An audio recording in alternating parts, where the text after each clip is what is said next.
En nuestra entrega de Tiene la Palabra Diputado, hoy es el turno del diputado Carlos Paparoni. Lo invitamos no solamente porque es muy joven y eso nos interesa porque la visión de un joven venezolano que además decidió quedarse aquí y no apostar quizás por lo otro, ¿no? Que es abandonar el país también buscando un futuro, nos parece, a mí por lo menos como periodista me resulta muy interesante. Pero usted está hoy aquí con nosotros para hablar en principio de la realidad carcelaria venezolana, porque siento, como le decía, es una deuda que tenemos siempre con el televidente, porque es un tema tabú, nadie quiere hablar de eso, todo el mundo tiene miedo de las consecuencias, pero además por el discurso que tiene la ministra Iris Varela.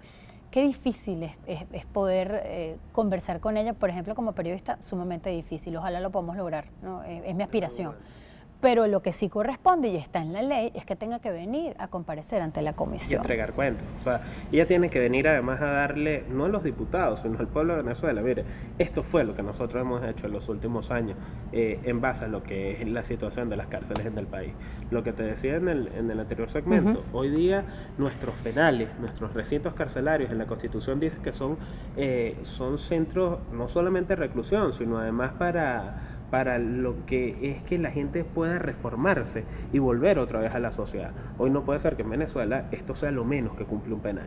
O sea, que después que tú vas a una cárcel, tu hoja de vida se va a llenar automáticamente de lo que es delincuencia, porque lo que aprendes en los penales es únicamente eso. Y la subsistencia dentro de los penales se ha hecho muy difícil. Por ejemplo, nos contaban que no solamente en los penales, sino en cárceles, en calabozos como los que hoy vemos en las policías municipales y en los organismos de seguridad, mira, se cobra 500 bolívares por llevar un jugo, por ejemplo. Eso está pasando en lo que es la... Ellos tienen que pagar una cosa que se llama la causa. Pagar la causa, pero además también pagarle el pulso, pagar el derecho a comer, pagar todo lo que son estos temas. Pero además se le está cobrando funcionarios funcionarios de seguridad del Estado. Entonces es cuando vemos y cuando le pedimos a los ministros que entreguen cuentas, pero no solamente entregarle cuenta a los diputados, como te lo decía, sino entregarle cuenta a la mayoría de los venezolanos que también están deseosos de ver cómo solucionar el problema.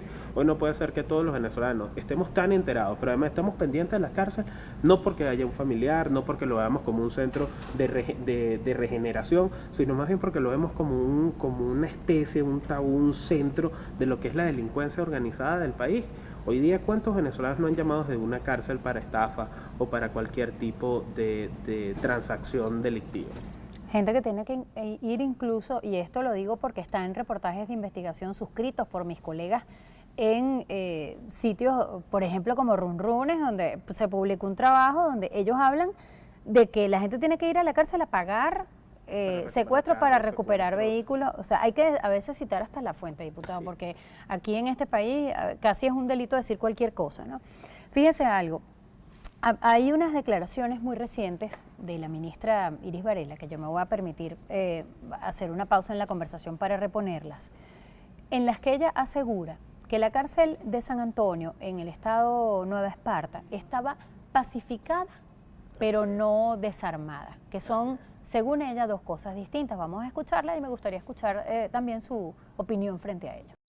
Efectivamente hay un video que fue colgado a través de las redes sociales de un hecho que todos condenamos.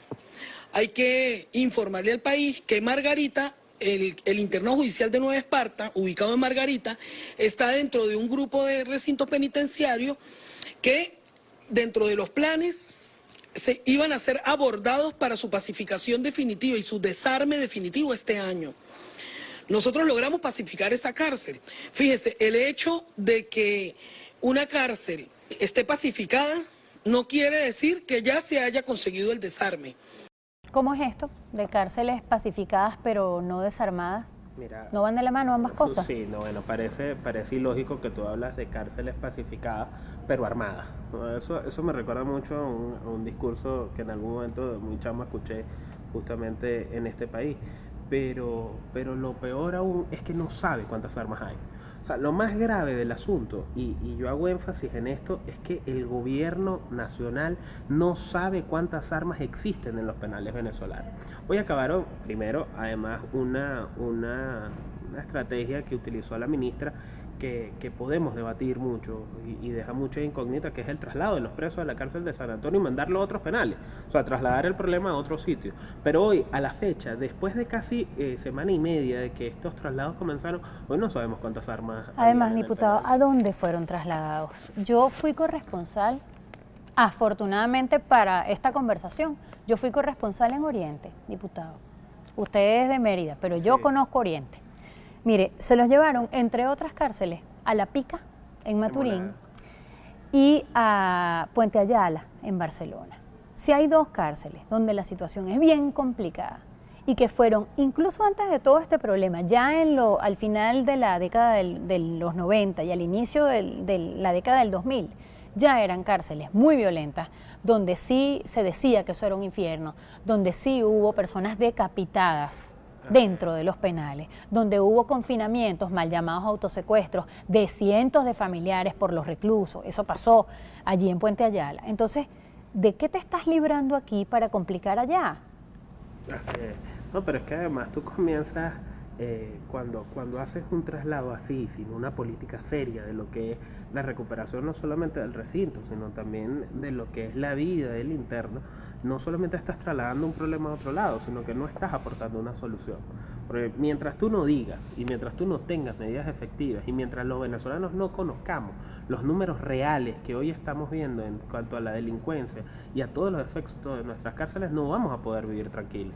Porque no es solamente lo que está pasando en las cárceles, sino lo que la cárcel ha comenzado a generar y lo que significa también para los venezolanos. Hoy no puede ser que en Margarita, que en Nueva Esparta, estén más temerosos los ciudadanos de lo que están viviendo en la isla por lo que ocurre en la cárcel, por lo que ocurre dentro de la cárcel. Hoy vemos manifestaciones de la gente que vive alrededor de una cárcel porque sabe que los índices de violencia se disparan automáticamente, y más con los traslados que se están realizando. ¿Cómo es posible que un PRAN ordene cerrar una cárcel, cerrar un pueblo? Es decir, que no haya actividad comercial en un pueblo porque resulta que es la despedida fúnebre de uno de los miembros de su carro.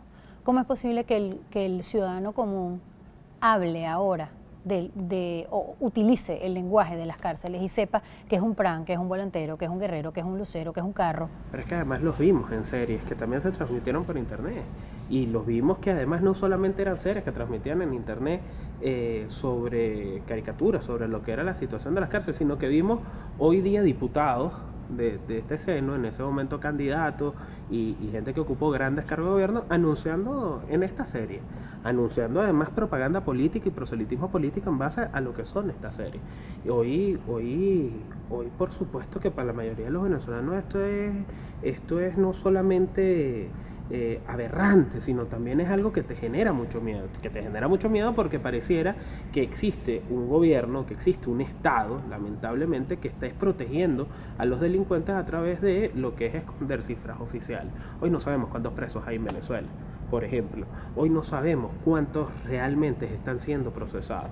Hoy nosotros no sabemos quiénes están siendo liberados, cuándo salen, dónde están, cómo trabajan, qué van a hacer después. Hoy no sabemos siquiera si hay planes reales de lo que es la reformación de lo que son los ciudadanos que han caído. Antes había confinamientos, que es cuando los familiares deciden quedarse como escudo de la protesta de los reos.